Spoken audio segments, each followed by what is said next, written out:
கிடந்து அரசாள வந்தவனே அதுபோல என் மனசில் குடியேற வாருமையா சம்ஹார நேரத்தில சமுத்திரம் பின்வாங்கும் சந்தோஷ திருநாளில்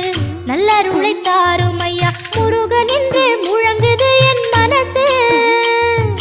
கடலை போல உன் கருணை பெருசு உப்பு காத்து ஊத காத்து சுத்தும் கடலுக்கரைய பார்த்து சத்தியமா கோயில் கொண்ட சுபையா எங்க குப்பத்துக்கு குலவிளக்கு நீ ஐயா திருச்செந்தூர் ஆண்டவனே வேல் முருகா தினம் உனக்கு நன்றி சொல்வோம் மால் மருகா திருவடியில் தவம் இருப்போம் திருமுருகா தீர்ப்பெழுது நலமெனவே வடிவழகா